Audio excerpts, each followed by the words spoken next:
Welcome back to Royal Fashion Files, where we explore the stories hidden within iconic royal style. Today's countdown examines a topic that continues to divide designers, historians, and fashion critics alike. The reasons why Meghan Markle's style has drawn consistent critique from the fashion establishment. This is not a list about taste or trend chasing. It's about context, about how royal fashion operates under unspoken rules, historic expectations, and global scrutiny. Meghan entered an ancient system with a modern wardrobe, and the tension between those two worlds is where our story unfolds. From tailoring choices to symbolic missteps, we'll count down 10 moments and patterns that explain why designers so often struggled to reconcile her style with royal tradition. At number 10, Hollywood minimalism in a monarchical world. Meghan Markle arrived with a wardrobe rooted in contemporary Hollywood elegance. Clean lines, neutral palettes, unfussy silhouettes. Think sleeveless sheath dresses, simple monochrome coats, and a preference for understated luxury.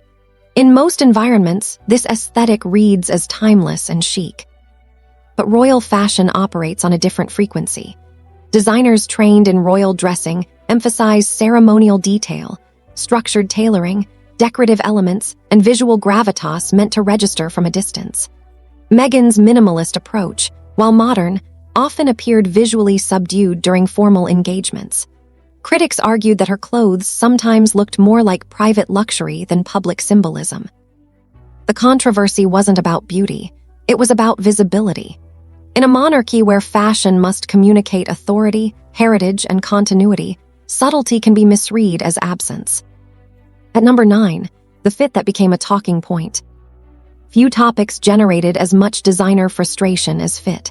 On several occasions, Meghan appeared in garments that critics described as slightly oversized, wrinkled, or lacking the razor-sharp tailoring expected in royal wardrobes.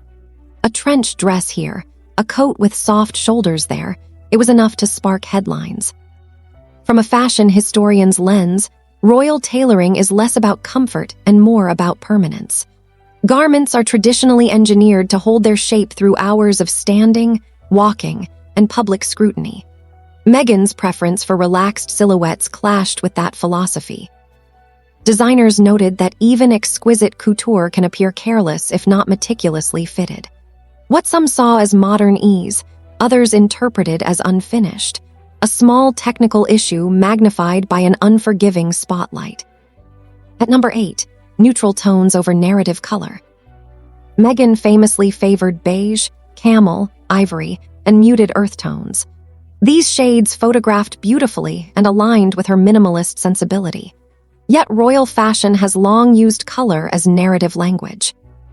Bright hues are not chosen randomly.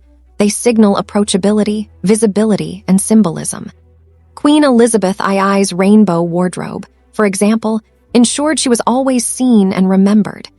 Designers questioned Meghan's repeated reliance on subdued tones, particularly during public-facing events. The reaction was subtle but persistent. Critics argued that neutral palettes, while elegant, missed opportunities for fashion symbolism, moments where color could communicate optimism, unity, or cultural respect. In royal style, color is rarely neutral.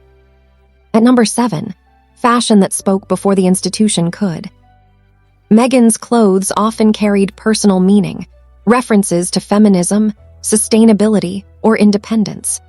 A sleek black gown with a modern neckline, or a sharply tailored coat worn with minimal accessories, projected self-possession and individuality.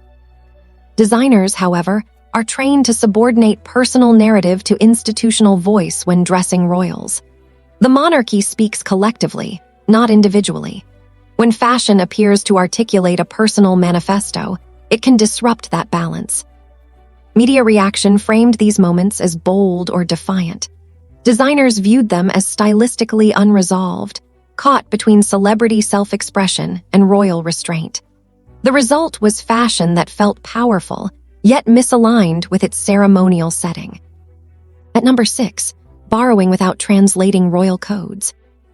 Meghan frequently wore luxury brands associated with global fashion capitals, Givenchy, Dior-inspired silhouettes, and modern European tailoring. These choices placed her firmly within international high fashion. But royal dressing is less about labels and more about adaptation. Designers criticized moments where runway aesthetics appeared insufficiently translated into royal context. A bateau neckline might work on a red carpet, but in a cathedral or state setting, it can feel exposed. A dramatic cape can appear editorial rather than ceremonial. The critique here was technical, not personal. Royal fashion requires reinterpretation, adjusting contemporary design to centuries-old codes. When that translation felt incomplete, controversy followed. Before we move on to the top 5, if you enjoy thoughtful analysis of royal fashion, iconic royal style, and the deeper meaning behind royal dresses, make sure you subscribe to Royal Fashion Files. Here, we don't just look at what was worn, we explore why it mattered. Now, let's continue. At number 5, occasion dressing under a microscope. One of the most persistent criticisms involved situational awareness. A dress that seemed perfect in isolation could feel misjudged within its setting. Designers pointed to moments where formality levels appeared mismatched, too relaxed for a solemn occasion, or too fashion-forward for diplomatic engagements. In royal culture, clothing must harmonize with the environment, audience, and purpose. Designers argued that Meghan's outfits sometimes prioritized aesthetic impact over contextual sensitivity. Public reaction was often polarized. Admirers praised her confidence, critics saw dissonance. The fashion itself became the headline, overshadowing the event it was meant to support. At number 4, the tension between accessibility and authority. Meghan's style projected relatability. Her clothes felt wearable, aspirational yet human. Designers acknowledged this as a strength, but one that complicated royal messaging. Royal fashion traditionally balances accessibility with authority. Garments are meant to elevate the wearer into a symbolic role larger than the individual. Meghan's wardrobe sometimes leaned heavily toward the personal and approachable, softening that boundary. The controversy lay in perception. Designers questioned whether fashion that felt too real diluted the mystique that royal clothing historically maintains. It was a philosophical disagreement about what royal style should represent in the modern era. At number 3, media magnification and designer expectations. Every crease, hemline, and fabric choice Meghan made was photographed from dozens of angles within seconds. Designers noted that her style was judged with unusual intensity, amplifying even minor imperfections. This scrutiny created a paradox. Contemporary fashion embraces imperfection and movement. Royal fashion demands flawlessness. Meghan's wardrobe existed between those worlds, satisfying neither completely. Designers criticized not only the clothes, but the system around them, arguing that modern garments were never designed for such relentless examination. The result was criticism that often said as much about the institution as it did about the outfits. At number 2, redefining royal femininity. Meghan's style favored clean lines over ornament, strength over softness. She often rejected overtly romantic details in favor of architectural silhouettes. Designers recognized this as a deliberate redefinition of royal femininity. But tradition has long favored visual cues of gentleness and continuity: lace, embroidery, heirloom jewelry. Meghan's departure from these elements unsettled some critics, who felt her fashion disrupted visual continuity within the royal family. The reaction was emotional as much as aesthetic. Designers weren't simply critiquing clothes, they were grappling with a shifting image of what a royal woman could look like. At number 1, entering an ancient system as a modern woman.